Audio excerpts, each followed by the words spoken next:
necessária para saber que Deus existe. Mas por que as Escrituras não é necessária para saber que Deus existe? Porque ele é o próprio autor das Escrituras, né? Ele revela, e por ele se revelar, e nós crermos que ela é revelação, partimos então do pressuposto que ele existe, né?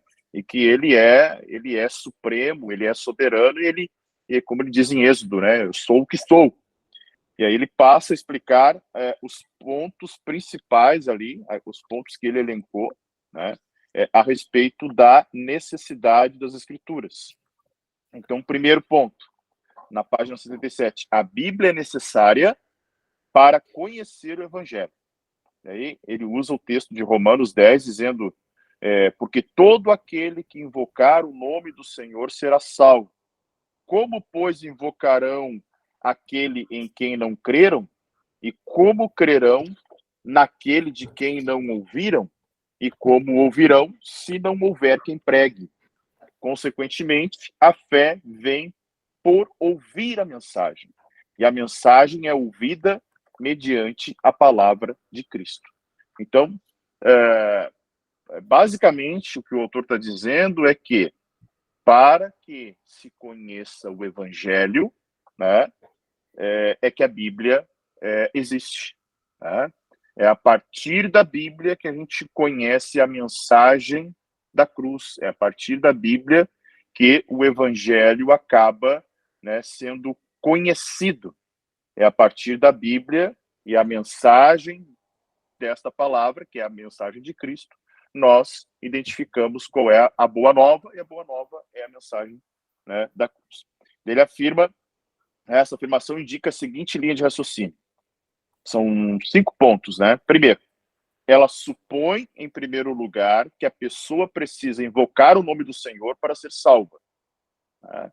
Então, a invocação vem pela confissão de fé. Né? Falo, eu expresso. Segundo ponto, a pessoa só pode invocar o nome de Cristo se crer nele. Então, não é algo da boca para fora, né? Eu invoco e creio. É aquilo que Jesus vai dizer em Marcos 1,15, né? Arrependei-vos e crede no Evangelho. Então, existe a necessidade não só da confissão, mas a necessidade da crença, né? Do crer. Terceiro ponto, a pessoa não pode crer em Cristo sem que tenha ouvido falar dele. Então, premissa básica, né? Então, como ouvirão se não há quem pregue? Né? Como crerão se não ouviram falar? Então, a necessidade da proclamação das boas novas, é por isso que as Escrituras existem. Quarto ponto, ela não pode ouvir falar de Cristo sem que alguém lhe fale dele. Ou seja, para a mensagem das boas novas chegar, é necessário um pregador, né? Alguém que anuncie as boas novas. Então, tem a mensagem do Evangelho, a notícia das boas novas, né? Tem a evangelização, que é o processo da pregação, e tem o mensageiro, que é o evangelizador, que é o pregador, né? E o ponto 5, conclui-se que a fé salvadora vem pelo ouvir, isto é, pelo ouvir da mensagem do Evangelho. Então, ele vai apresentar aqui, né, nesse primeiro ponto, o porquê da necessidade de uma palavra escrita, de uma palavra que foi redigida, de uma palavra que foi inspirada, uma palavra que foi registrada, uma revelação que foi registrada, né, para que o Evangelho fosse pregado. E aí, no último parágrafo da página 78, vai dizer o seguinte: entretanto, já que só a fé em Cristo pode salvar, pode-se perguntar como as pessoas sob a antiga aliança podiam ser salvas. Né? Aquela coisa que mais surge na cabeça das pessoas. Né? Bom, se a mensagem do Evangelho é que salva, como as pessoas antigamente eram salvas? Né?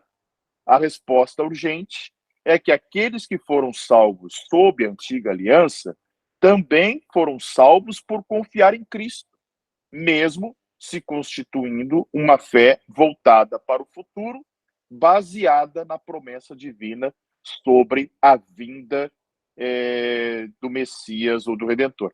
E aí ele vai citar um texto que é magnífico, né, de Hebreus 11, que vai justamente falar sobre Abel, Enoque, Noé, Abraão, né, que todos eles viveram pela fé e morreram sem receber o que tinha sido prometido, inclui Sara ali também, né? Viram-nas de longe e de longe a saudaram. Ou seja, eles não, de certa forma, não experimentaram esta graça propriamente dita, mas a graça os alcançou pela uma fé de um Messias que estava por vir. Então, as pessoas que se salvaram na antiga aliança se salvaram justamente por uma fé projetada para o futuro, né? Porque a antiga aliança era é sombra, né, para a nova aliança. Então, isso é muito interessante. E ele termina uma última frase lá da página 78, dizendo o seguinte: isso também se refere, aparentemente, à alegria de Abraão em ter um anseio profundo pelo dia da chegada do Messias prometido. Por causa disso, até mesmo as pessoas do Antigo Testamento que tiveram fé em Cristo, a quem ansiosamente esperavam, sem o conhecimento exato dos detalhes históricos da vida de Cristo, tinham grande certeza da confiabilidade absoluta da promessa divina. Ou seja, né, os patriarcas, os reis, né, todos aqueles que, de certa forma, foram proeminentes no Antigo Testamento, viveram pela esperança, né, pela fé da vinda do Messias, do reino, da dinastia davídica, né, do trono davídico que não teria fim, da promessa, né, de um redentor, que até mesmo o próprio Abraão, né, morre tendo a certeza de um redentor, né, que viria para como rei de Israel, né? Aí tem um parágrafo, o último parágrafo desse tópico 1, ali na página 79, que é bem interessante, que ele diz assim, ó: existem outros conceitos que divergem do ensino bíblico, né? O chamado inclusivismo. Ele é a ideia de que as pessoas podem ser salvas pela obra de Cristo sem o conhecer nem confiar nele. Ou seja, o inclusivismo diz o seguinte: bom, já que no Antigo Testamento as pessoas podiam ser salvas, né, sem a obra de Cristo, agora as pessoas aqui também podem ser salvas, né? O inclusivismo defende a ideia de que não precisa professar Cristo, né? Basta seguir sinceramente a religião que conhece. Então, os inclusivistas geralmente falam sobre muitos caminhos diferentes para Deus, mesmo destacando que creem em Cristo de forma pessoal, né? Ou seja, o inclusivismo é quase que aquilo que a gente entende por ecumenismo, né? Olha, todos os caminhos levam a Deus. O importante, cada religião, né, tem seus dogmas, seus preceitos, confiam, creem em Cristo. Por exemplo, o Espiritismo crê em Jesus, né? Não, tudo bem, crê em Jesus, mas é um caminho que é, né, é importante ela ser fiel à religião que ela crê. Não, o próprio Jesus vai dizer: olha, eu sou o caminho, eu sou a verdade, eu sou a vida. Ninguém vem ao Pai se não for por mim, né?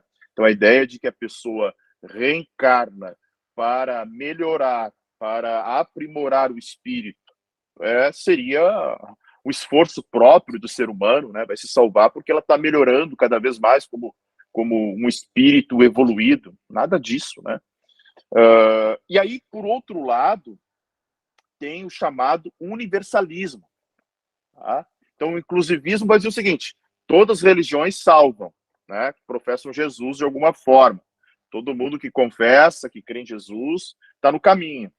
Já o universalismo é o conceito de que todas as pessoas acabarão salvas. Né? E pior que isso, a gente olha assim, parece algo estranho, né? Não, tá longe. Tem pastor que prega isso. Tem pastor aí que já foi referência no evangelicalismo brasileiro que defende hoje o universalismo, na ideia de que não vai haver um inferno, que todo mundo vai se salvar, que todo mundo, né, que Deus não é tão ruim assim para mandar sua criatura para o inferno, ou, na pior das hipóteses, né, o que eles chamam de aniquilacionismo, ou seja, uma pessoa que morre sem fé, ela está aniquilada, né? Não existirá, não vai sofrer, não vai ter tormento. Ela simplesmente desaparece. Né? Que a gente sabe que não é algo, né, que não condiz até mesmo com a justiça de Deus. Seria muito fácil, né, alguém né, viver uma vida perversa, ímpia, e agora, no final, vai desaparecer. Parece algo que até uma forma injusta, né? Pois bem, o conceito defendido nesse capítulo, no qual as pessoas não podem ser salvas sem conhecer a Cristo ou confiar nele, às vezes é chamado de exclusivismo, embora essa palavra em questão deixe a desejar ao passar a ideia de um desejo de excluir as outras pessoas, não transmitindo, por causa disso, o tema do alcance missionário dos que estão de fora, ideia que é tão forte no Novo Testamento. Né? Então, quem olha para um modelo soteriológico de salvação, dizendo, olha, é só quem crê na pessoa e na obra de Cristo que é salvo, acaba intitulando isso como exclusivismo. Mas, na verdade, é contraditório o evangelho, porque o evangelho é uma mensagem para ser proclamada, para ser anunciada, para ser difundida. Nós não nos... A história do cristianismo não é uma história de um grupo religioso que se esconde, né, que guarda sua mensagem, que se isola. Não, pelo contrário, né? A mensagem do evangelho sempre foi muito bem propagada, né? Sempre existiu aí povos missionários aí que foram e avançaram pregando o evangelho. Existem igrejas que são missionárias e sempre entenderam que o ID é a vocação da igreja, né? Ok? Alguém gostaria de comentar alguma coisa desse primeiro ponto aqui? Fiquem à vontade. Não? Não, é só ali do começo, eu sei que vai explicar depois, né? Mas essa questão lá do primeiro ponto lá em relação à necessidade das escrituras, que é o ponto que o senhor frisou ali, que ela não é necessária para saber que Deus existe ou para saber que há algo sobre o caráter de Deus ou sobre suas leis morais, né? Eu sei que depois vai explicar ali, mas provavelmente tem a relação de que pode-se deduzir que Deus existe por N outras formas, né? Que não pela escritura, né? Exatamente, pela própria revelação geral. Alguém que vai estudar uma molécula lá vai descobrir que ela é tão complexa que ela não poderia ser simplesmente existir, né? Alguém teve que criar. Exato.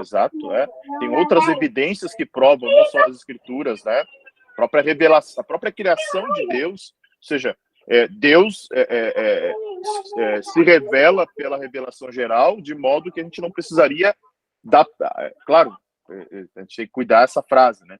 De modo que a gente não precisaria das escrituras para crer que ele existe. Ou seja, ele se revela de várias formas, né? Revelação geral, ele vai falar mais à frente, né? E revelação especial. Ok? Beleza. Ponto 2. A Bíblia é necessária para sustentar a vida espiritual. Jesus diz em Mateus 4,4, citando Deuteronômio 8,3, nem só de pão viverá o homem, mas de toda palavra que procede da boca de Deus. Nessa passagem, Jesus indica que nossa vida espiritual é sustentada pela porção diária da palavra de Deus. Do mesmo modo que nossa vida física é sustentada pelas refeições físicas diárias. Negligenciar a leitura regular da palavra de Deus é tão nocivo à saúde de nossa alma quanto o descuido com o alimento físico para a saúde do nosso corpo. Então, o segundo ponto necessário, primeiro, né, anunciar o evangelho. Segundo, o sustento espiritual, ou seja, a palavra de Deus é alimento para a vida espiritual de todo aquele que crê. Então, negligenciar a leitura, a aproximação, a busca por conhecer Deus por intermédio das Escrituras, ele está dizendo que é tão nocivo para o espírito, para a alma, quanto, né, o descuido da alimentação para o corpo, né? Então, aquilo que a gente tem falado bastante, da necessidade das pessoas se aproximarem das Escrituras e buscar as Escrituras, porque é por intermédio dela que a gente vai se alimentar espiritualmente e ter aí um vigor, uma musculatura espiritual, né? Bom, ponto 3. A Bíblia é necessária para o conhecimento seguro da vontade de Deus. Será defendido mais adiante que todas as pessoas que nascem obtêm algum conhecimento da vontade de Deus por meio da consciência. Esse é um ponto, Felipe, que ele fala, né? Então, ou seja, as pessoas já nascem com esta,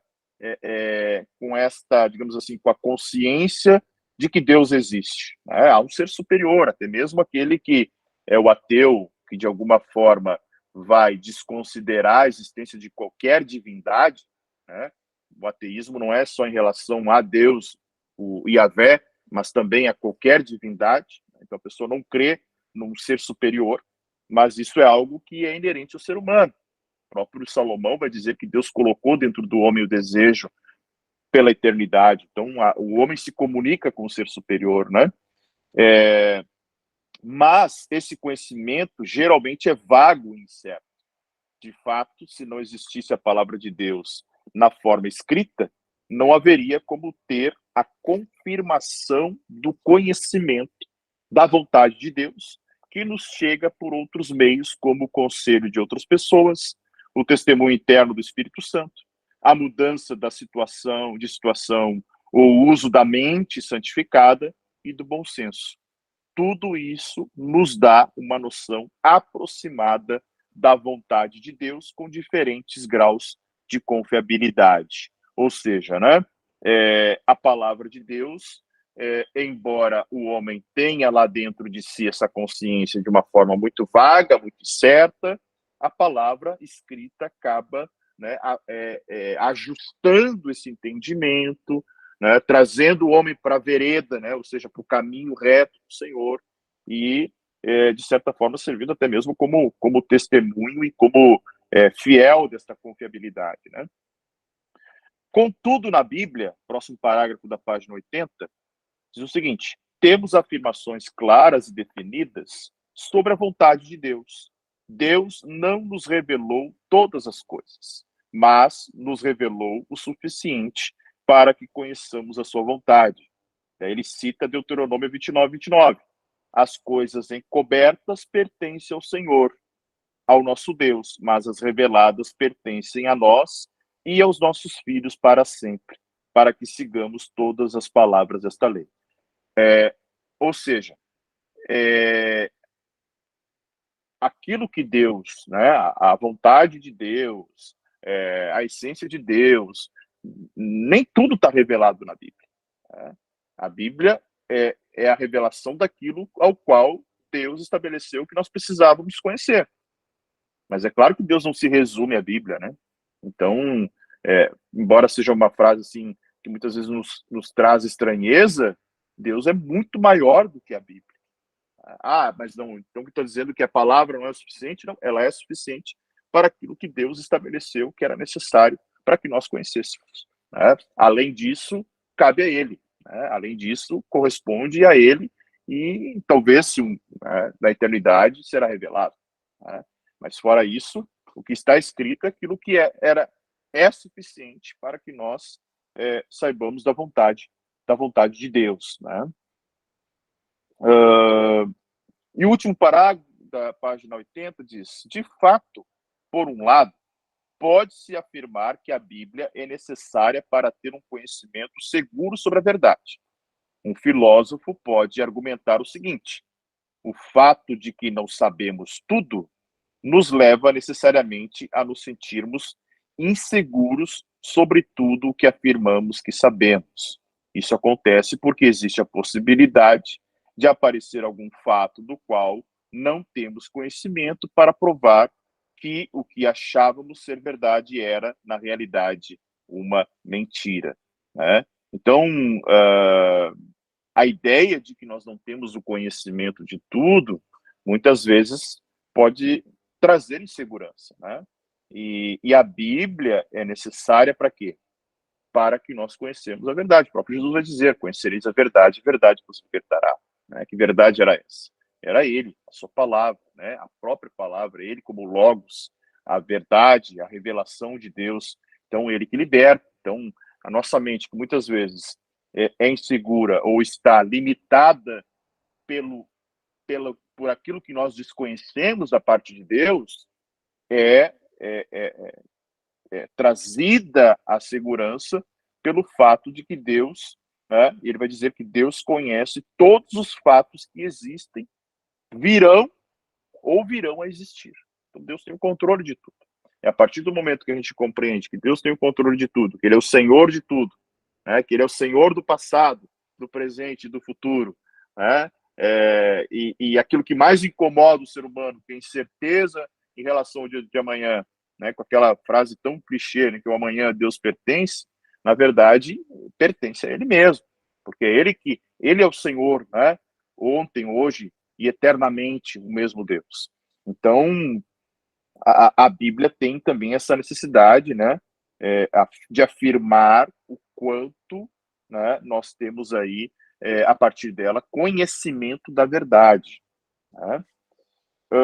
Por isso é coerente, final da página 80, por isso é coerente para nós termos um grau de certeza maior sobre os conhecimentos obtidos das Escrituras do que quaisquer outros que possamos ter. No caso de adotar uma escala de segurança para os conhecimentos que temos, aquilo que aprendemos nas Escrituras estaria no topo. Se existe algum tipo de conhecimento humano para o qual a palavra certeza pode ser aplicada, sem dúvida é esse.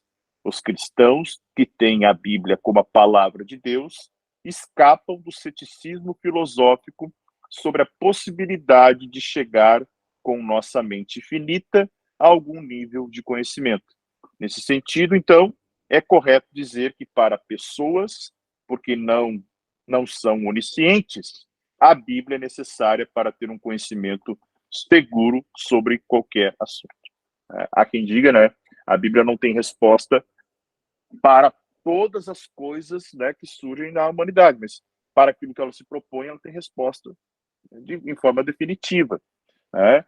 Qual é o propósito dela? Alguém vai dizer, né, tantas coisas na ciência que a gente não consegue comprovar biblicamente. Claro, a Bíblia não é um livro de ciência, nem está preocupada em fazer com que o homem tenha tranquilidade de que aquilo que ele descobriu na ciência é verdade ou não. Né? Ela não está preocupada em trazer tranquilidade para o homem em relação às suas dúvidas em questão do universo, mas sim apresentar, né, a origem do homem, a queda do homem, a redenção deste homem, a glorificação deste homem, né, nesse plano salvífico, né, desde o início da criação até o final de todas as coisas. Tá? Então, esse terceiro tópico muito interessante aqui da ideia do conhecimento seguro da vontade de Deus é esse entendimento que, por intermédio da palavra, a gente conhece a vontade de Deus, o propósito de Deus. É tão falado ultimamente o que é propósito, busca o seu propósito, todo mundo querendo saber o que é propósito e buscar os seus propósitos, né? A gente sabe que o propósito de Deus é justamente este, né? A vontade dele para as nossas vidas é que nós conheçamos e possamos prosseguir nesse conhecimento. Alguém quer comentar alguma coisa aqui do tópico 3? Fique à vontade.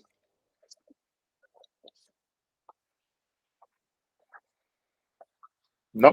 Não, só a questão ali do exclusivismo e do universalismo ali. Uhum. Eu não sei exatamente quando que a gente vai aprofundar esse assunto, né? Que aí provavelmente vai entrar na questão que o calvinismo fala, que os arminianos falam também. Daqui a pouco seria interessante a gente construir um raciocínio comum, né? Ótimo. Até para ter essa referência, né? Eu acho que vai pegar mais em soteriologia, né? Quando a Uhum. gente adentrar em soteriologia, está lá no capítulo, deixa eu ver aqui, graça comum é o capítulo da parte 5, ressurreição, expiação, perseverança dos santos,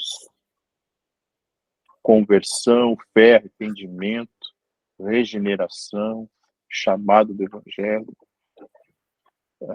justificação e adoção, santificação. É legal, acho que a gente precisa, sim, ter um posicionamento em relação a isso, né? Só deixar combinadinho, né? Para ninguém se desgarrar, né? Deixar combinadinho. Não, claro, é importante. Eu acho que é fundamental a gente. Acho que esse processo de estudo aqui, ele não é só um estudo, mas é também para a gente talvez esclarecer alguns pontos da nossa fé e avançar de forma, né, coesa naquilo que nós cremos. E se tivermos dúvida, usarmos esse momento aqui até para que a gente esclareça as dúvidas e que todos nós possamos aí ter o mesmo entendimento, né? Mas essa questão calvinismo versus arminianismo, ela é interessante porque nem Calvino nem Armínio pensavam em ter esses embates, né?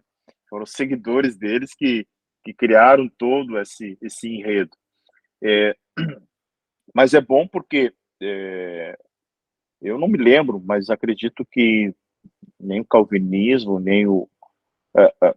eu acho que o universalismo ele está mais para uma teologia moderna, né? Uma teologia relacional. Movimentos como do Ricardo Gondim, até mesmo o Ed René, né? O pessoal tem apontado esses caras como universalistas, né? Uma mensagem assim mais branda, mais, né, enfeitada, mais universalista mesmo, né? E aí a gente, poxa, que teologia é essa que está surgindo, né? É uma teologia, eles têm chamado de teologia relacional, né? Uma versão nova aí dessa teologia, uma teologia universalista, né? Mas eu acho que a gente vai se deparar em relação ao calvinismo mais à frente, calvinismo e arminianismo, e aí fundamentar bem nosso posicionamento soteriológico, né? Ver, digamos assim, a ordo salutos do calvinismo e também do arminianismo, e aí se posicionar, porque na verdade eu até acho que a gente não precisa nem adotar nenhum nem outro, né? Daquilo que a gente compreende, a gente vai formatando o nosso modelo, e existem muitos modelos híbridos, né? Poxa, né? O luterano tem o seu, o anglicanismo tem o seu, e aí a gente, claro, tentativa de ser mais bíblico possível, né, do que ficar defendendo o homem aqui, né? Que, né, tem aquele que diz, né? Poxa, tu olha para Agostinho era calvinista, pô, mas Agostinho viveu 1000 anos antes de Calvino, né? Mas os caras são tão identificados com o Calvino. Não, mas Agostinho era calvinista, para, né? Como é que Agostinho ia ser calvinista? O Calvino nem sonhava existir. É justamente assim, não é nem para tomar um lado. Eu acho que até eu, honestamente, pessoalmente, acho que os dois se complementam, tá? Exato. Eu acho que por muitas vezes eles não falam de coisas diferentes, eles falam da mesma coisa, mas para a gente criar um entendimento nosso, para que ele possa também ser passado aos demais, entendeu? Concordo. Eu também acho, às vezes, algumas coisas são bem questão de semântica, assim, alguns termos se assemelham, né? Aquela ideia, o crente pode perder a salvação, sim ou não? O calvinista diz, não, ele tem a perseverança dos santos, mas claro que Deus, na sua presciência, sabe quem vai ser salvo e quem não vai ser. Então, significa que se a pessoa chegou no final da jornada dela, viveu a vida inteira com Cristo, e no final ela apostatou da fé, ela nunca foi salva, né? Ela viveu uma vida ali de intimidade, proximidade, mas na verdade, ela não foi salva, porque a salvação se dá quando? Né? Quando é que se dá o processo de salvação? Quando eu reconheço Cristo como Senhor, quando eu passo da vida da carne para a vida da vida eterna. Como é que funciona esse processo? Então a gente precisa, né, precisa debater muito isso mesmo, até para firmar esses conceitos, e são conceitos que fundamentam a igreja a partir do momento que uma igreja está sendo plantada, né? Não simplesmente vamos pegar um modelo pronto e descer goela abaixo, não, vamos montar o nosso aqui, e o que vai chegar lá no final é aquilo que nós cremos, né? Independente se pesa mais para um lado ou para o outro, se está mais identificado com uma ala A ou B, não tem problema, a gente nem está aqui preocupado com isso, né? Preocupado sim em ser mais bíblico possível, né? Acho que esse deve ser o nosso padrão, né? Okay? E até a questão daquilo que se desenrola a partir disso, né? Porque a gente tem uma impressão que as igrejas calvinistas mais tradicionais, elas acabam entrando mais no exclusivismo ali, né? Acabam se fechando e acabou, né? É quem tá ali, quem entrou na porta tá salvo, quem não entrou na porta já era. Exato. Tem uma linha de calvinista que a galera chama, né, de cara que saiu da jaula, né? E até estava vendo um embate recente, né, de calvinistas dizendo, se eu estou numa igreja, tem uma mulher pregando, eu saio da igreja, né? Aquela linha ou seja, né, eles são tão fiéis ao que o Calvino, alguns grupos, né, ao que o Calvino diz e ao que a Confissão de Westminster fala, e isso está acima até mesmo da Bíblia, às vezes. Porque a Confissão de Westminster diz que uma mulher não pode pregar. Aí é isso que eles creem. Independente se a Bíblia está falando que todo mundo pode, o ID é para todos, né? Não está falando de ordenação pastoral, está falando da mensagem, da pregação do Evangelho, do anúncio do Evangelho. Então, beira um extremismo, às vezes, que, né? É por aí que nós devemos ir? Claro que não, né? A gente tem que tentar ser equilibrado na medida em que esses embates começam a surgir aí, que não são saudáveis até, né? Então... não muda nada para o concílio da Igreja Católica, né? Exato. Não, e são coisas... até eu estava vendo, pegando esse exemplo aí da discussão do complementarismo e igualitarismo, né? Que é a ideia de colocar a mulher como complemento ou igualitária, eles dizendo o seguinte, olha, é uma questão secundária que eles acabam tornando uma questão primária da fé. Ou seja, serve para separar. Ou seja, cara, é uma questão secundária. É aquilo que eu digo, vocês não ordenam pastor? Não, nós não ordenamos, mas se a tua igreja chama de pastor, é pastora, pronto, né? Respeita a tua eclesiologia. Aqui nós não temos, né? Pelo fato que quando começou, a gente não achou necessário, e foi se estruturando assim, né? Mas não vai impedir de ter comunhão com uma outra igreja, então é um negócio que é secundário, sabe? E acaba virando primário. Tem questões mais primárias em relação à fé que devem ser defendidas, né? Do que questões aí que são secundárias, terciárias, e que acabam virando primárias nesse conceito, né? Então é aquilo, né? Saiu da jaula e querem converter as pessoas para um modelo, eu acho que até chamam de ultra-calvinismo, né? Que tem o calvinismo normal, tem o neocalvinismo e tem o ultra-calvinismo, que é esse modelo mais xiita, assim, de querer converter. A gente conhece esse modelo, a gente sabe como é que funciona esse modelo. Bom, página 81. Ponto 4 ali. A Bíblia não é necessária para saber que Deus existe ou para conhecer algo sobre o caráter e sobre as leis morais de Deus. E é justamente como ele abriu o tópico, né? E ele vai dizer, e as pessoas que não leem a Bíblia, será que podem ter algum conhecimento de Deus? Até porque não é todo mundo que lê a Bíblia, né? Nós mesmos, cristãos, né, que somos o povo do livro, temos dificuldade de fazer com que esse povo do livro leia o livro. Tá? Então é uma grande dificuldade do povo evangélico. Né? Por que há tantas aberrações? Por que há tanta heresia no Brasil? Porque o povo, né, o povo não consegue se debruçar no texto. Então, imaginem quem não tem familiaridade com a Bíblia. Como é que ele vai conhecer a Deus? Será que podem saber alguma coisa sobre as suas leis? Sim, é possível chegar ao conhecimento de Deus sem a Bíblia, ainda que não seja um conhecimento absolutamente seguro. E aí ele vai falar sobre revelação geral e revelação especial. Né? O que é a revelação geral?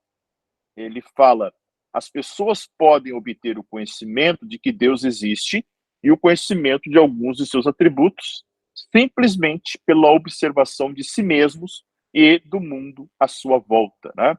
Então, basicamente, a revelação geral é o quê? A criação, né, que a gente chama aí do segundo livro de Deus.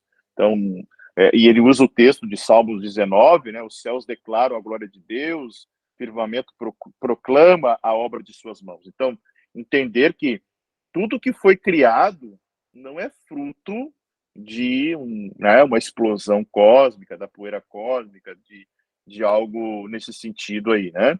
Então, tem que ter um ser orquestrador de tudo, que organizou o caos, que chamou à existência as coisas que não existiam. Então, isso não precisa da Bíblia para ver, né, o Sol, o funcionamento da Terra, do corpo humano. É isso que ele está querendo dizer em revelação geral. Outro ponto da revelação geral é a consciência do homem. Né? Então, aquilo que o homem, certo ou errado, né? O que é moral, o que é ético. Então, nós temos esse entendimento. Então, saber o que é certo e o que é errado, desde que o mundo é mundo, o ser humano entende isso. Né? E a partir daí é um conceito de revelação de Deus também. E a própria história da humanidade. Deus se revela durante a história da humanidade. Né? Essa evolução da humanidade, a proteção do seu povo, e tudo isso faz parte da revelação geral. Tá? Ele cita um texto que é muito interessante, de Romanos, capítulo 1, 19 e 21, que diz: pois o que de Deus se pode conhecer é manifesto entre eles, porque Deus lhes manifestou. Pois desde a criação do mundo, os atributos invisíveis de Deus, seu eterno poder e sua natureza divina, têm sido vistos claramente, sendo compreendidos por meio das coisas criadas, de forma que tais homens são indesculpáveis, porque, tendo conhecido a Deus, não o glorificaram como Deus, nem lhes renderam graças, mas os seus pensamentos tornaram-se fúteis e os seus corações insensatos se obscureceram. Então, o que Paulo está querendo dizer aqui é que Deus se fez conhecido, né? Pelas obras de suas mãos, pela criação do mundo, pelos seus atributos invisíveis, e que o homem é indesculpável. A gente pergunta sempre, né? E sempre tem aquela questão, né? Principalmente, né? Quem estudou teologia, uma teologia mais assim tradicional, a Assembleia de Deus sempre falou de missão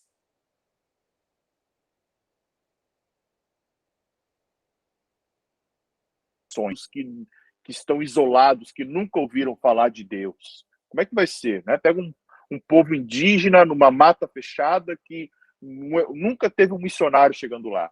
Como é que se procede?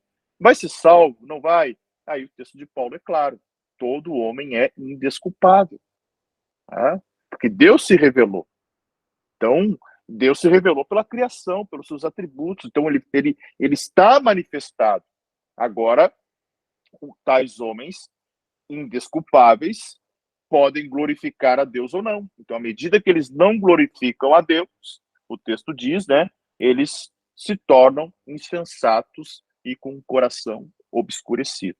Né? É um tema delicado, né, poxa, e aí, onde é que fica a graça de Deus? Poxa, o evangelho precisa ser pregado, mas o próprio Paulo disse, né, como ouvirão se não há quem pregue. Então, a necessidade da evangelística, e aí crer ou não numa eleição, por exemplo, né, uma predestinação, passa justamente pela ideia de que nós precisamos levar a mensagem das boas novas para que mais pessoas tenham acesso a esta mensagem, tá?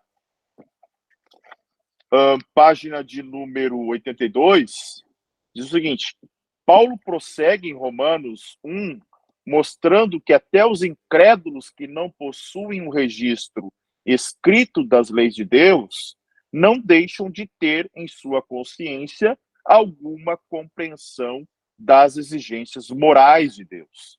Então, a moralidade, né?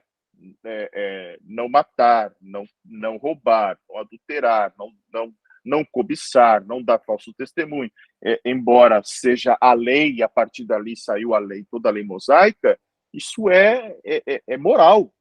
Né? Não matar, não precisa ser um cristão para não matar. Né? Não roubar, não precisa ser um cristão para não roubar. Isso está dentro da moralidade. Então, Deus se revela por essa forma também. Então, é por aí que Deus pode ou ser ou não ser glorificado. E é isso que Paulo vai falar nesse trecho de Romanos, capítulo 1. E ele fala, né? Ao trazer uma longa lista de pecados, inveja, assassinato, contenda, engano, Paulo fala sobre as pessoas ímpias que os praticam. Embora conheçam o justo decreto de Deus, de que as pessoas que praticam tais coisas merecem a morte, não somente continuam a praticá-las, mas também aprovam aqueles que as praticam. E aí ele encaixa o ímpio, né? O que é o ímpio? É aquele que sabe o que é errado, mas, né? E ele continua vivendo uma vida, né, à margem desta moralidade. Ele pratica as suas imoralidades. Né? Alguém quer comentar alguma coisa até aí?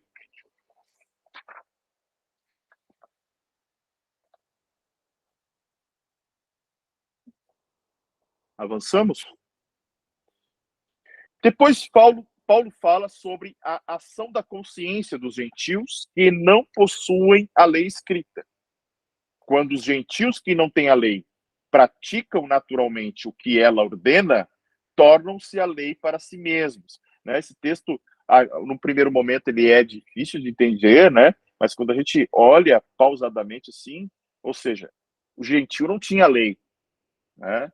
Diferentemente do judeu, não havia uma lei divina, né, sendo estabelecida para eles. Mas quando eles andavam na sua consciência de acordo com esta lei, olha, não sei que a lei existe, mas a forma como eu vivo se encaixa nessa lei. Paulo está dizendo que eles tornam-se lei para si mesmos, embora não possuam lei, pois mostram que as exigências da lei estão gravadas em seus corações. Ou seja, como a lei é moral, né, e a moralidade, Deus se revela, né, para o homem nessa consciência do que é certo, do que é errado, bem e mal, isso se manifesta a partir do momento em que o homem pratica, né, vive de acordo com essa moralidade e acaba fazendo com que a lei, né, se manifeste. A consciência do incrédulo testemunha sobre os padrões morais de Deus, porém, às vezes, essa prova da lei de Deus no coração do incrédulo se acha distorcida ou reprimida. Paulo diz que em alguns momentos seu pensamento o acusa e em outros ele o defende. O conhecimento das leis de Deus, proveniente dessas fontes, nunca é perfeito, mas é suficiente para dar uma noção das exigências morais de Deus para toda a humanidade.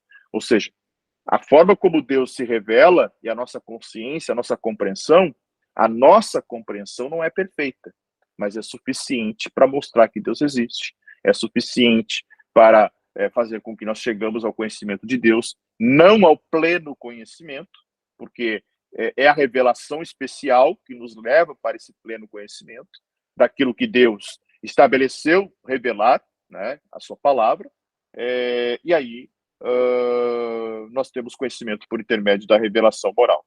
Ele encerra essa revelação moral aqui no último parágrafo do capítulo 82, da página 82. O conhecimento da existência, do caráter e da lei moral de Deus, que vem por meio da criação a toda a humanidade, geralmente é chamado de revelação geral. Por que geral? Porque é concedido a todas as pessoas de forma geral. Então, está aberto para todo mundo. Ou seja, todo ser humano, toda a humanidade tem acesso a essa revelação geral, né? A consciência, a criação. Então, está aberta essa revelação.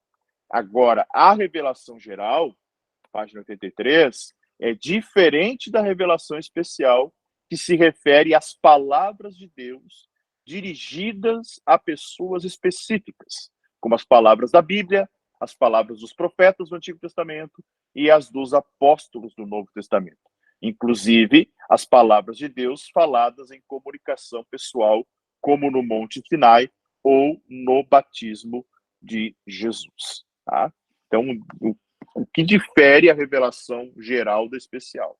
Geral é para toda a humanidade. A especial está especificamente na sua palavra e na própria pessoa de Jesus Cristo. Né? Então, é aquilo...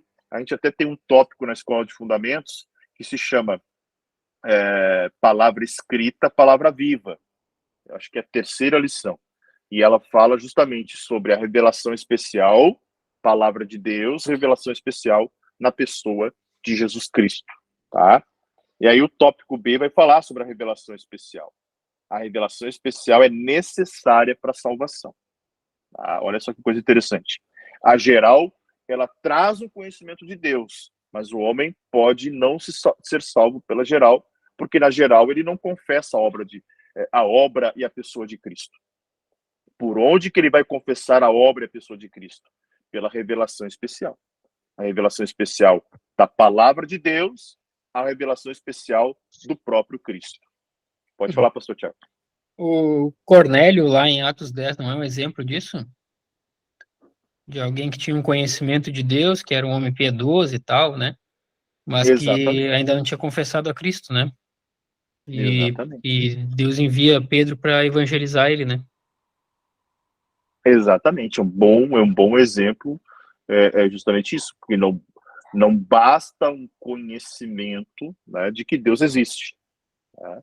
Então, os homens chegam a esse conhecimento por intermédio da revelação geral, mas é necessário buscar algo mais. Né? É necessário buscar ou receber a notícia, a boa nova, né? Que é a missão da igreja, né? O ID.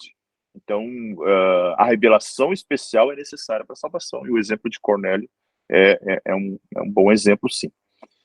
Tudo que ele vai dizer, ora, é muito importante destacar que nenhuma passagem das Escrituras indica que alguém possa conhecer o Evangelho ou o caminho da salvação por essa revelação geral.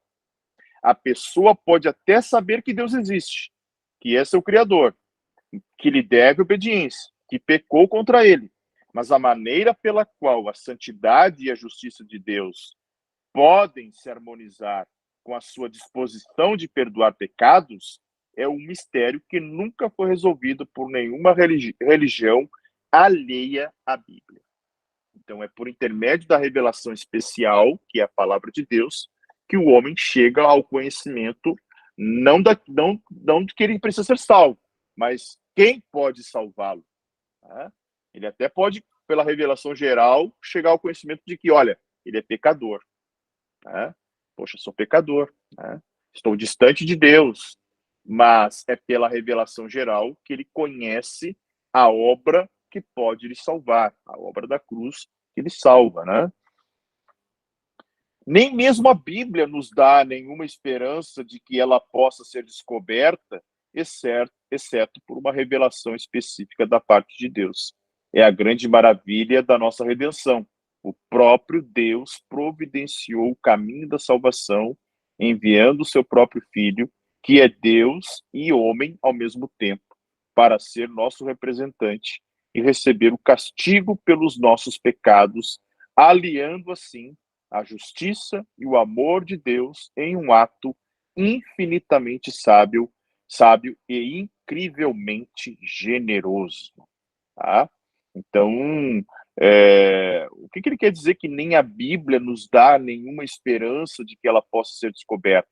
Ou seja, uma pessoa que se aproxima da Bíblia, né, não uma tentativa de criticar o texto ou simplesmente de enxergar o texto como uma obra histórica, pode também não ter acesso a essa revelação, né? É o fato aí dos filósofos, até mesmo ateus, né, que se debruçam em cima do texto bíblico com a ideia de olhar para o texto de forma histórica, pode não ter acesso à revelação especial propriamente dita que nos leva para a salvação, porque esse é um processo também de iluminação por parte do Espírito Santo. Né? Se aproxima do texto, o próprio autor dos Hebreus vai dizer que aquele que se aproxima de Deus precisa ter fé para crer que ele é o galardoador daqueles que o buscam. Tá? Então, quando eu me aproximo, tenho certeza de que ele existe. A revelação geral pode me mostrar isso. Me aproximo da revelação especial, né? Tenho que crer na obra, como o Tiago disse, né, do Cornélio. Tenho que crer, tenho que confessar, tenho que professar que ele realmente, né, pode me salvar e crer nessa obra dele. Tá? Alguém quer comentar alguma coisa sobre a revelação especial aqui?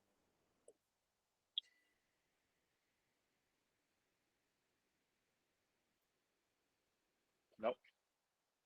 Avançamos para o próximo ponto, que é a suficiência das Escrituras. Esse era o meu tópico também, né? Página 84. Bom, o que ele entende como suficiência das Escrituras? O fato de que a Bíblia contém todas as palavras que Deus quis que seu povo tivesse a cada passo da história da redenção e de que hoje contém todas as palavras de Deus, as quais precisamos para a salvação e para que confiemos nele e obedeçamos com perfeição. Ou seja, a Bíblia, ela tem a resposta para tudo naquilo que ela se propõe a ter resposta. Né? Tem coisas da humanidade, tem coisas que Deus não revelou, né? Tem coisas que não estão reveladas e não cabem ao homem tentar descobrir ou tentar entender. Né? Estão ocultas. Então, tem coisas, se estão ocultas, significa que tem coisas que ela não tem resposta. Né? Porque ela não se propõe para isso. Então quer dizer que a Bíblia não é resposta para tudo. A Bíblia é resposta para aquilo que nós precisamos saber para a nossa salvação. E para aquilo que nós precisamos obedecer com perfeição. É esse o propósito das Sagradas Escrituras. A Bíblia não tem resposta para o astro, porque aquilo que não acontece na Terra, não é esse o objetivo, né? Não é um objetivo científico, embora algumas coisas científicas possam ser comprovadas pelas Sagradas Escrituras. Né? Mas ela não vai ter essa preocupação de responder todas as inquietações dos homens. Né? Então, muita inquietação que o homem tem, o universo, como surgiu, como os planetas surgiram, a vida em outros planetas, não tem? Por que Deus criou outros planetas? Não tem resposta, porque ela não está preocupada. O objetivo não é esse. Né? O objetivo é mostrar que Deus criou, que o homem caiu e que ele precisa de redenção. Né? Ele vai dizer, essa definição destaca o fato de que é apenas nas Escrituras que devemos buscar as palavras de Deus para a nossa vida. E aqui os profetas piram, né? Principalmente os mais voltados para a experiência. A Bíblia também nos recorda que Deus considera o que ele nos diz como suficiente para nós. E que devemos nos alegrar muito com a grande revelação que ele nos deu com a maior satisfação. Ou seja, a Bíblia é suficiente para aquilo ao qual nós precisamos saber para a nossa salvação. Preciso de mais revelação? Não.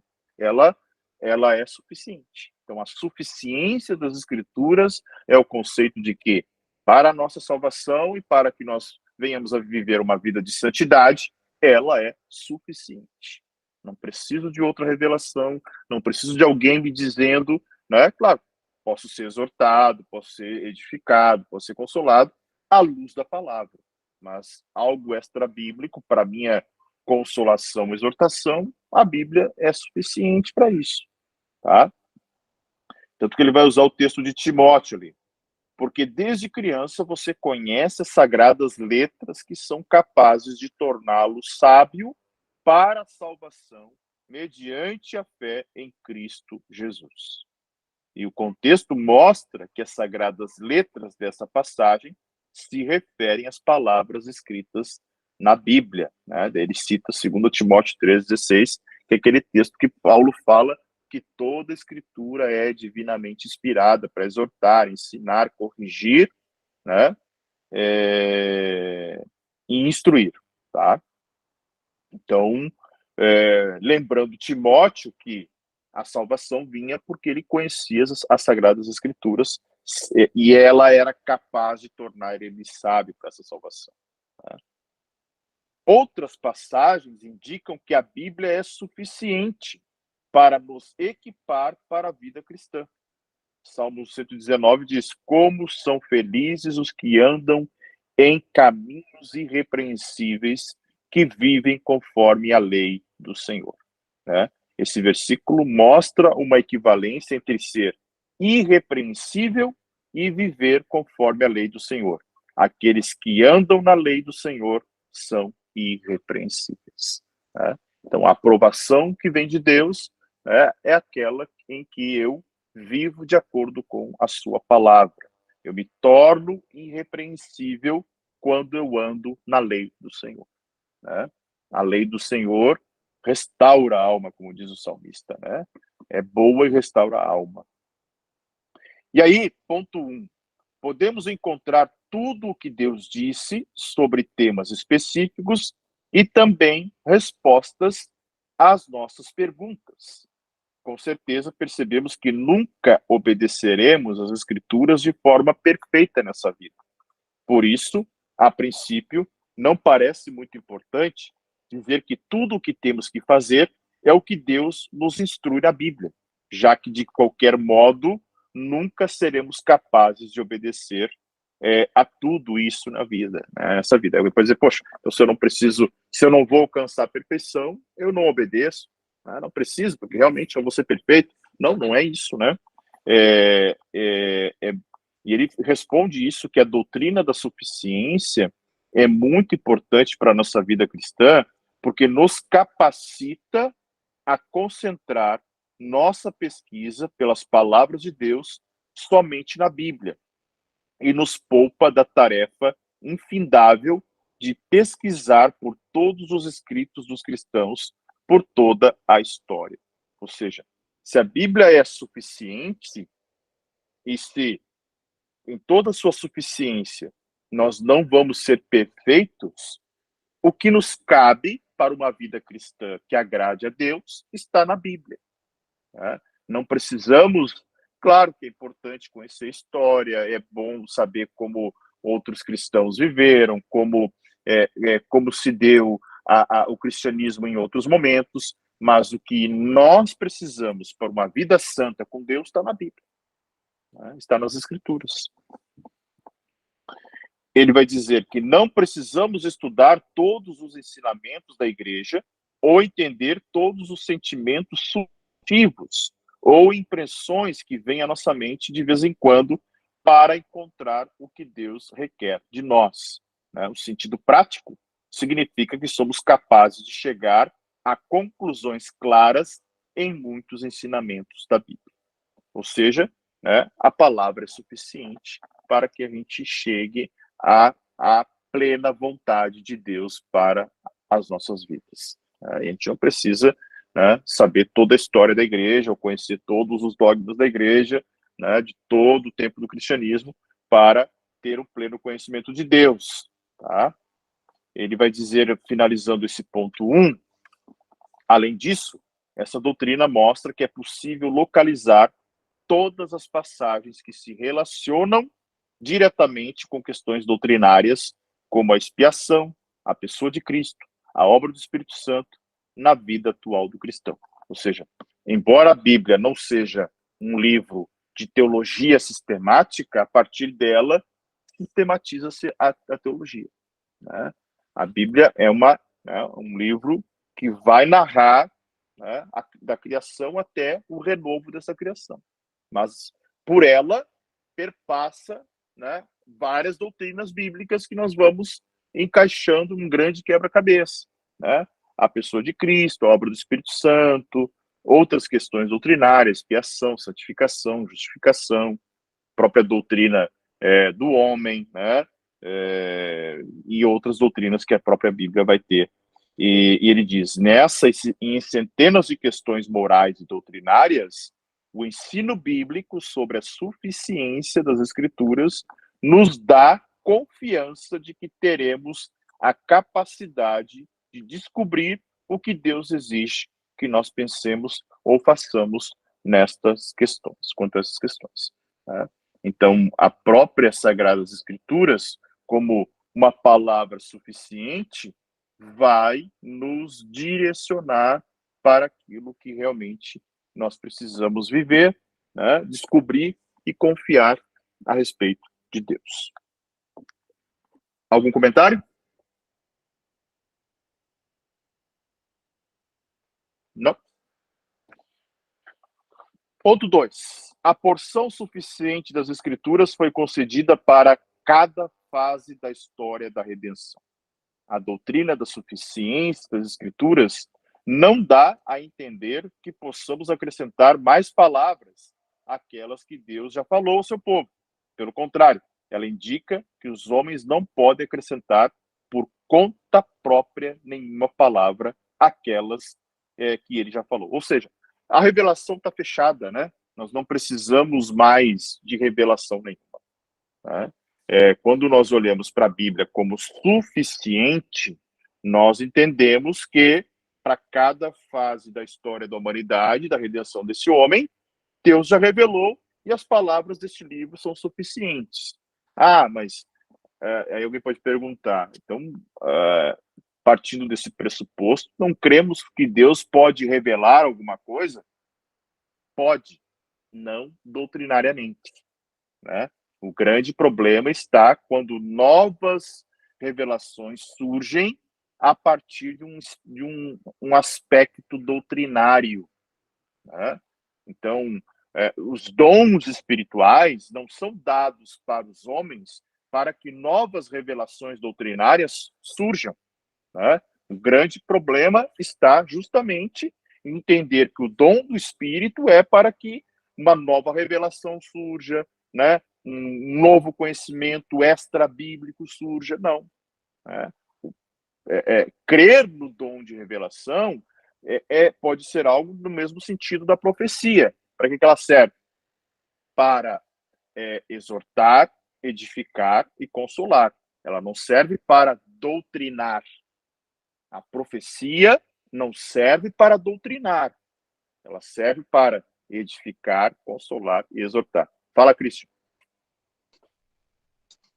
Nessa questão da revelação, o que eu entendo é que existem as revelações pessoais, só que elas estão ligadas dentro já da própria Bíblia, né, da própria palavra. Então, digamos, é uma experiência pessoal que eu tenho, que para mim se torna uma revelação naquele momento, mas através do que já está aqui, entende? Que não que vai ser algo a mais, mas uma experiência minha, pessoal, de alguma coisa que tem como base aqui dentro da palavra, né? Então, algum momento, uma situação, e Deus me dá uma revelação através da palavra dele, né?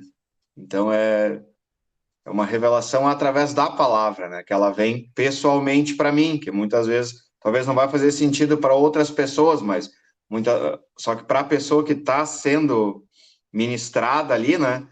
Ela acaba tendo essa revelação, né? Para ela, pessoal. O termo correto seria iluminação, né?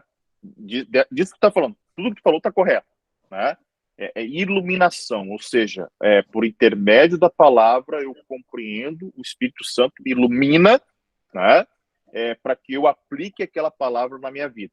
Agora, voltando para os dons espirituais, né, e aí estaria talvez essa questão que muita gente fala, né, de revelar a vida do outro, né, essas questões assim. De novo, né, para mim, revelação e profecia estão no mesmo patamar, tá? E elas servem justamente para exortar, edificar e consolar, tá? Agora, não podem doutrinar algo que não esteja em consonância com a palavra, né? Olha, eu estou trazendo uma nova revelação para a igreja aqui, Deus está me revelando, e aí eu, né, pauto a nossa eclesiologia por intermédio dessa revelação, né? E ela é extra-bíblica, não está equivocado, né? Então, isso que tu falou faz sentido, eu creio também, né? Né? E pode ser que Deus me ilumine de uma forma na palavra e para ti em outra, sem tirar a palavra do significado exato da sua exegese, né? Mas que eu aplique de um jeito e tu de outro jeito, sem ferir a moral e as escrituras, mas em relação à revelação, né, principalmente profética, que eu acho que é o ambiente mais conturbado em relação de revelação nos dias de hoje, eu entendo que ela não pode trazer uma nova doutrina. Para mim, o sistema doutrinário está fechado. Eu posso ter uma outra interpretação em relação à ordem da salvação, né? Mas, para mim, o sistema doutrinário bíblico está fechado, né? Pode falar. E o que eu vejo, vou dar um exemplo, nós estamos, muitas vezes até em, vamos dizer, igrejas ou presbiterianas, ou que querem ir mais para o lado da palavra, né? Mas de uma forma extrema. Que eu não vejo, assim, e eu creio nisso, né, da pessoa, eu vejo pouco falar que teve uma experiência com Deus, uma direção de Deus, ou, Deus falou comigo para fazer tal coisa. Vamos dar um exemplo, eu tenho 20 anos de fé, e eu tenho inúmeras experiências com Deus, que eu posso dizer que realmente ali o Espírito Santo estava comigo.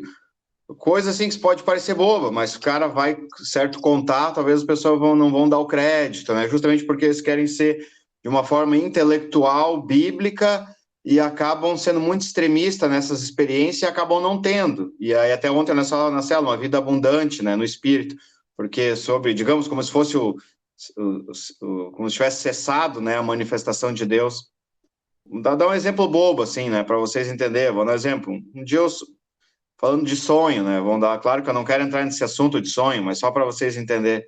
Por exemplo, um dia eu sonhei com uma prima minha que eu encontrei ela chorando na frente do portão da igreja, né? No outro dia eu encontrei ela perto do local, encontrei mesmo a pessoa lá, e ela estava chorando, encontrei porque ela tinha brigado com o marido dela, né? Era uma prima minha mais velha. Então, se cumpriu aquilo que eu sonhei, aconteceu, e realmente eu fui lá, levei uma palavra de Deus para ela, orei, Deus me usou naquela situação, né? Isso é uma experiência, assim, mas, claro, só que hoje em dia eu vejo que muitas vezes até a pessoa tem medo de contar algo assim que pode ser ridicularizada, porque justamente, não, comigo é só o que está na Bíblia aqui, isso aí é uma coisa tua, tu não pode doutrinar, né? E eu vejo muito isso, sabe? Então, questões da pessoa, porque eu acredito que o Espírito Santo ele continue, experiências pessoais, como eu falei, claro, doutrinário eu acredito que está fechado, mas uma experiência pessoal, né? Eu vou dar um exemplo, eu tenho experiência de que eu estava procurando um versículo na minha cabeça um dia antes de dormir, e eu não encontrava o versículo. No outro dia de manhã, e eu dormi para Deus e falei, Deus, amanhã me lembra de ler aquele versículo. No outro dia de manhã eu acordei, abri a Bíblia, era o versículo que eu queria.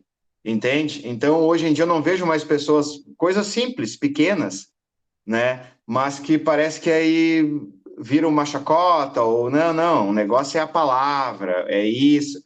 Então, eu fico vendo que são pessoas que não acabam não buscando uma certa intimidade com Deus.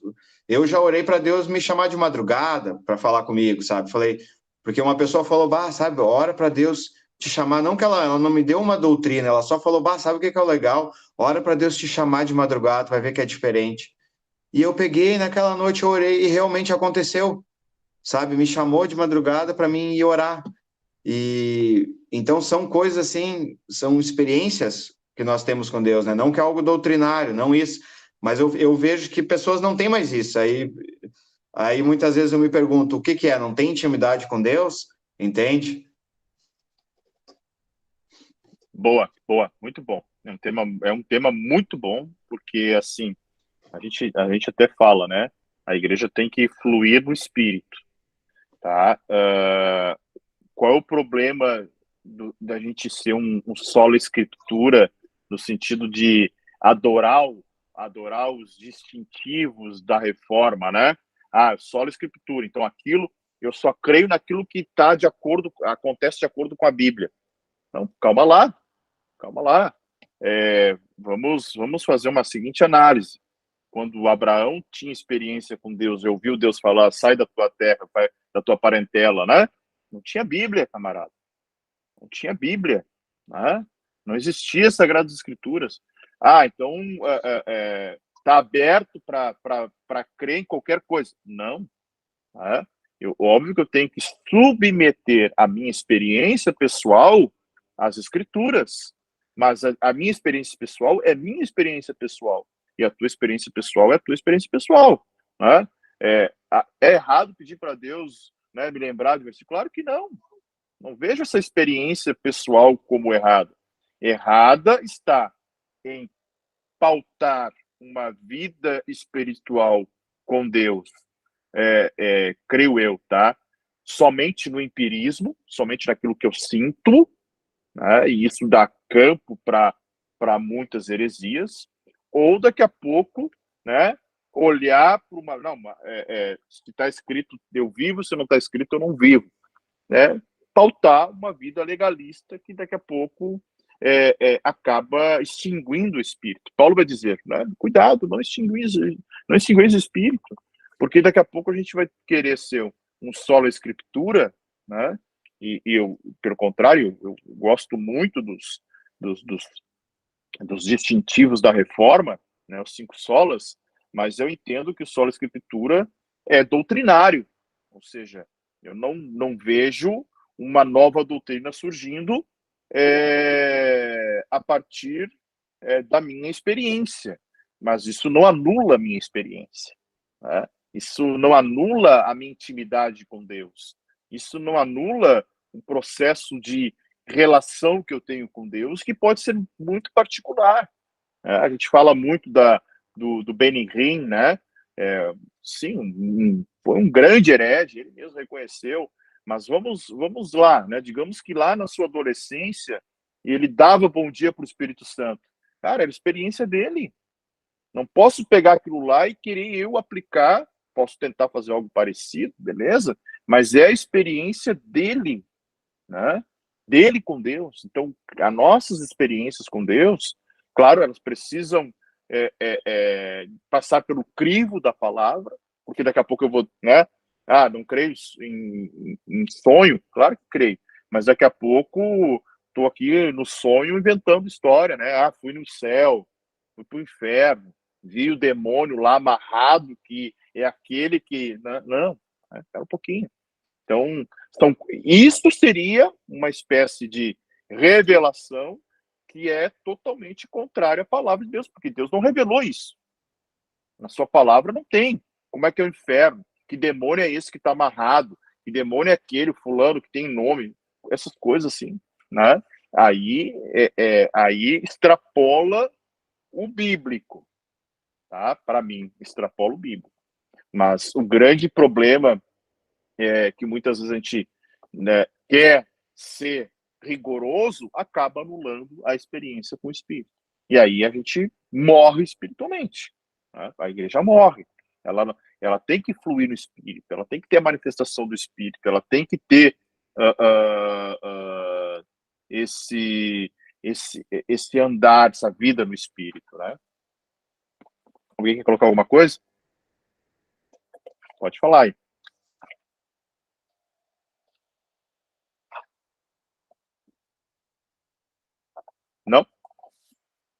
Não, só acho que a igreja é incompleta, né? Na minha humilde opinião, né? Se ela, se ela, justamente é o que o senhor estava falando, se ela se fixa só num ponto e não em outro, ela acaba não sendo completa, né? Exatamente. Exatamente. O Espírito Santo foi dado à igreja, né? Então, a igreja tem que aprender a conviver com ele, né? Ter vida com ele. Ok? Deixa eu ver como é que nós estamos de tempo aí. Vamos ver se a gente avança aqui. Item 3, página 86. Aplicações práticas da suficiência das Escrituras. Então, a doutrina da suficiência da Bíblia tem várias aplicações práticas para a vida cristã. Primeiro, ela é um incentivo para pesquisar a Bíblia e obter respostas. Então, a suficiência da Bíblia deve nos incentivar enquanto tentamos descobrir o que Deus quer que pensemos sobre alguma questão doutrinária em particular ou façamos em determinada situação.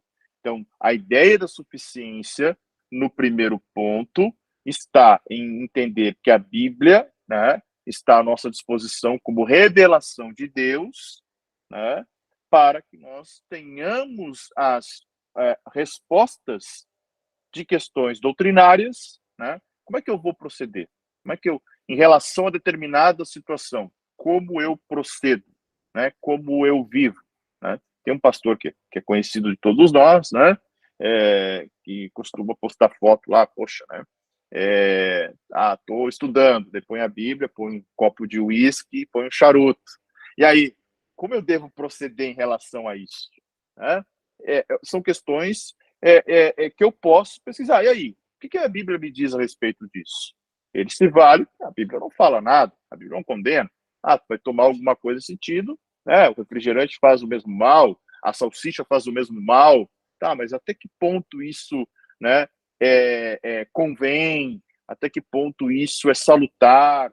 Então, a Bíblia está aqui para a gente obter essas respostas doutrinárias e de conduta em determinadas situações. Me deparei com uma situação, como é que eu vou agir?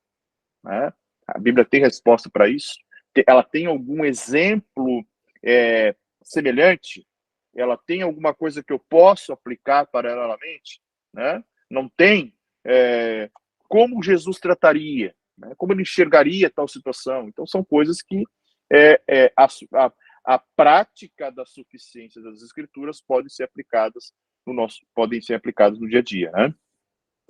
Ele diz: com certeza haverá momentos nos quais a resposta que encontramos é que a Bíblia não tem algo a dizer diretamente com respeito à nossa questão.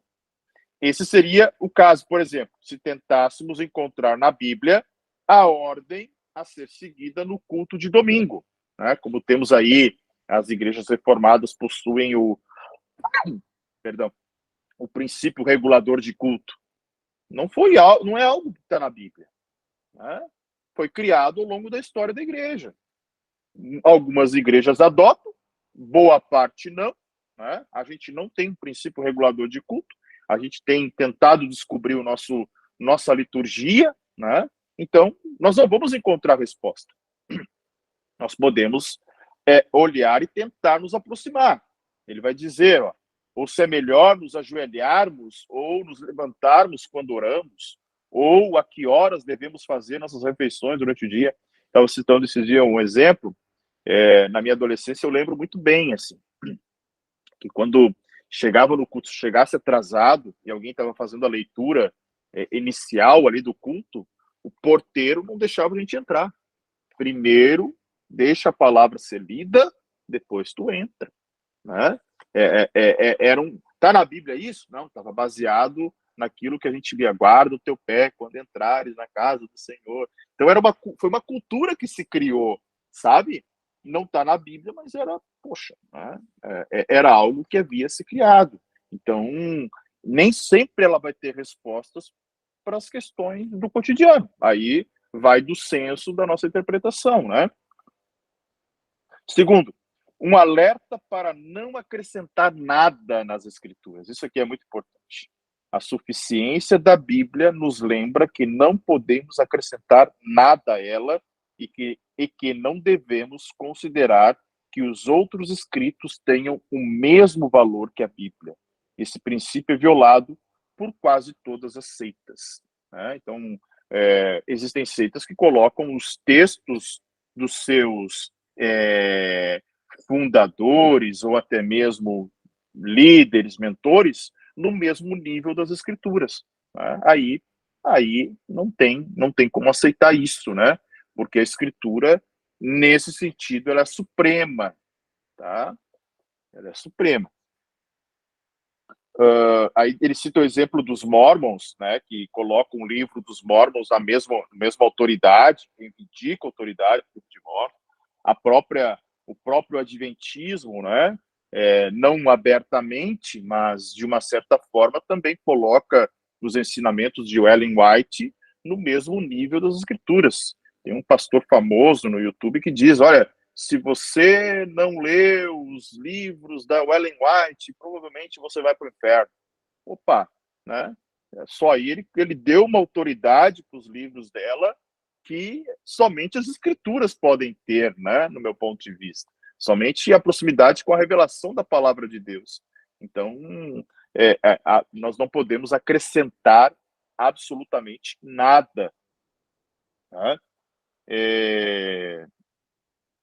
Aí ele diz, né, lá na outra página, na página 87, deixa eu ver aqui. Os cientistas cristãos também afirmam crer na Bíblia, porém, na prática, consideram o livro Ciência e Saúde com a chave para as Escrituras, né, daí ele está citando, né, um best-seller aí, americano, né, possuindo mais autoridade do que a Bíblia, já que essas propostas violam o mandamento de Deus para não acrescentar nada às suas palavras. Não devemos pensar que nesses livros podem ser encontradas algumas palavras adicionais de Deus para a nossa vida. Não é ignorar, né, um livro técnico, um livro histórico, um livro, mas não tem a mesma autoridade espiritual que a Bíblia tem, né? É esse o ponto que o autor aqui está defendendo e que nós precisamos entender, né? Nada impede de usar outras literaturas em suas respectivas áreas, né? Mas, espiritualmente falando, é a Bíblia a autoridade máxima para as questões da salvação do homem, né? Item C, um aviso para não considerar que nenhuma orientação moderna de Deus tem o mesmo peso das Escrituras. É algo muito semelhante ao item anterior, né? E aí, nenhuma experiência, nenhuma revelação, e até ele fala sobre isso, né? Em vários momentos da história da igreja, particularmente no movimento carismático moderno, algumas pessoas têm afirmado que Deus deu revelações por meio delas para o bem da igreja.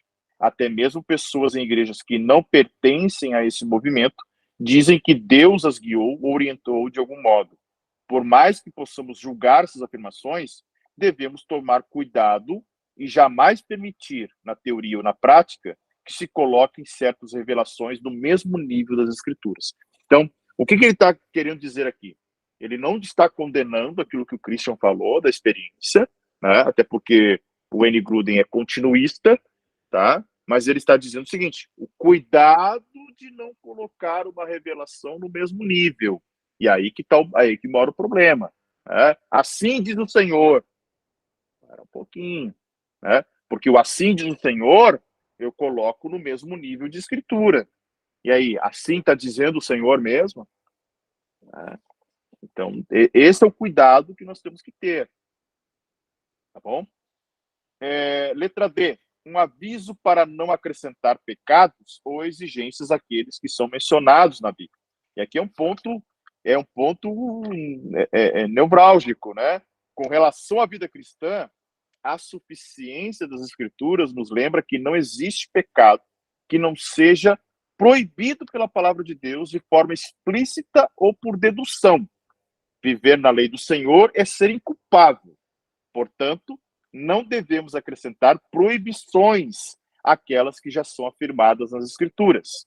De vez em quando, pode haver situações em que seria errado para um cristão individualmente tomar café ou beber Coca-Cola, ou ir ao cinema, ou ingerir comida oferecida a ídolos, mas, a menos que se demonstre que algum ensino específico ou algum princípio geral das Escrituras proíbe essas ou quaisquer outras atividades para todos os cristãos em todos os tempos, precisamos afirmar que essas atividades não são pecaminosas em si mesmas e não são proibidas por Deus para o povo.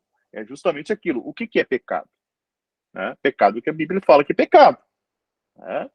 A gente vê, eu, pelo menos, eu vi na minha adolescência, pegar exemplo que eu sei, de jovens, moças serem disciplinadas porque elas estavam em pecado, porque elas aparavam a ponta do cabelo.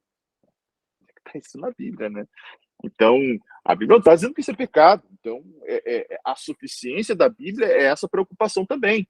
Não dizer que é pecado aquilo que a Bíblia não fala que é pecado. Então, é muito importante a gente ter esse discernimento. E, por último, um incentivo para se contentar com as Escrituras. A suficiência da Bíblia nos lembra que, no nosso ensino doutrinário ético, devemos destacar o que ela destaca e nos contentar com o que Deus nos diz em sua palavra. Existem alguns assuntos sobre os quais Deus nos fala bem pouco, ou deixa de falar. Devemos nos lembrar que as coisas encobertas pertencem ao Senhor, nosso Deus, e que Deus nos revelou nas Escrituras exatamente o que achou certo para nós.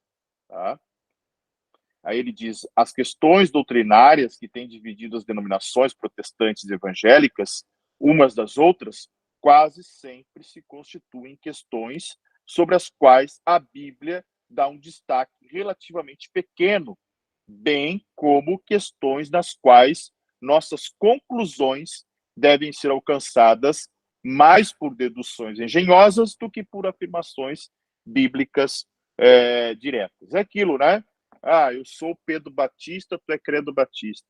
Eu sou pós-tribulacionista, tu é pré-tribulacionista. Então, são coisas que a Bíblia, ela nem... ela tratou como assunto secundário, e isso divide.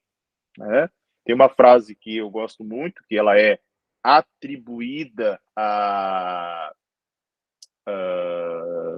Agostinho, que diz, nas coisas essenciais unidade, nas não essenciais liberdade, e em todas as coisas amor. Então tem coisas que são essenciais do evangelho que a gente não pode abrir mão. Vamos aí fechado, agarrado. Agora tem coisas que são secundárias, e aí é justamente o que acaba, por intermédio do orgulho, ele até vai dizer lá na frente, onde é que está aqui? Pegar aqui a última parte.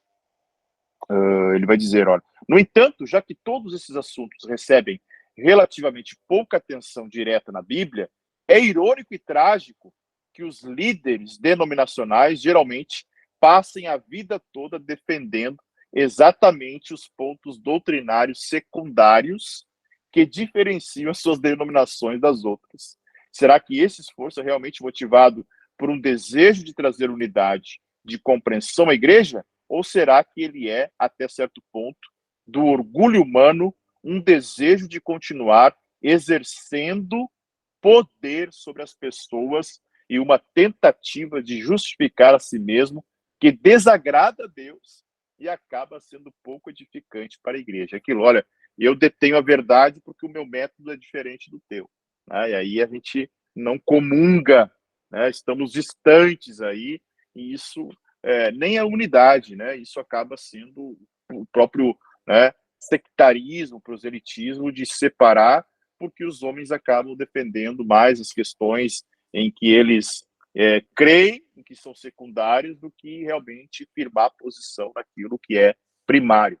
Então, a suficiência das Escrituras parte desse ponto aí, Acho que o Christian ficou sem bateria, ele estava procurando um carregador. Certo? Semana que vem, então, entramos na doutrina de Deus, o caráter de Deus, atributos incomunicáveis. Daí, acho que não me lembro a ordem, Pastor Tiago, Felipe, é isso, né? Christian. Tô certo na ordem? Tem que anotar só. Letra A, Pastor Ou é o Tiago. Felipe primeiro, não me lembro também. Eu não lembro quem é o primeiro. Acho que é o Felipe primeiro, é diferente. Né? Pode ser. Pode ser tu, Thiago. Então tá, Thiago na letra A, Felipe na B, daí o Christian na C, e aí o Coelho que tá chegando agora aí, deixa eu pegar aqui, vamos ver, a gente divide a letra D, eu e ele, porque a letra D é enorme, tá? Deixa eu ver, a letra D é o maior do capítulo, desse próximo capítulo. Daí tu vai comprar o teu livro, tu comprar pela Amazon, chega em 2 dias. Chega rápido. Daí a gente se divide aí. Então tá? fechou. Tiago, Felipe, Christian, Felipe. Daí se o Gui voltar, na próxima a gente também estabelece um tópico para ele ali. Mas eu acho que a gente também não avança todo esse capítulo no próximo encontro. Certo? Alguém quer comentar alguma coisa nesse final aí? Não? Eu acho que em alguns momentos a gente vai ter que fazer paradas ou até uma aula extra para talvez definir questões Nossas, né? pontuais. Que nem o É. Felipe levantou antes, né? Talvez a gente, quando chegar na soteriologia, mas aqui tem, enfim, tem N coisinhas assim práticas, né, do dia a dia, que talvez a gente tenha que definir, né, exatamente ali o que pensamos, o que cremos, o que concordamos, enfim, né? Porque a gente acaba olhando mais para a teoria aqui, vamos dizer assim, de forma geral, né? Sim. Mas a hora que vier alguém perguntar sobre um tema específico, né? Talvez a gente tenha aqui algumas coisas, levantar alguns pontos e debater sobre, né? Ótimo. Eu também acho. Essa primeira parte, eu não sei se vocês viram, tá? Principalmente porque esse primeiro capítulo que a gente leu, todo ele fala da doutrina das escrituras, né? Principalmente focado na inerrância, né? Na suficiência. Então, não sei, né? Na autoridade da Bíblia, não sei se vocês enxergam algum ponto assim que estaria fora da curva, que a gente precisaria observar.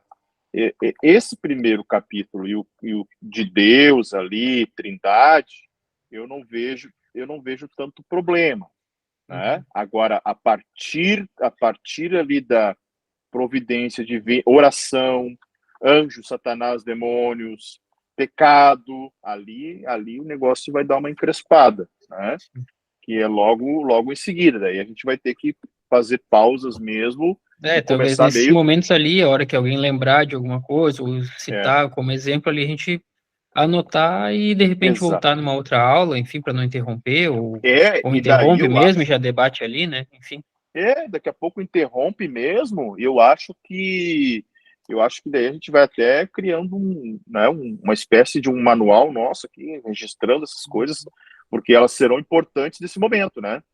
Então, assim... por exemplo, agora que nem o Christian fez, né? Da questão da revelação ali, né?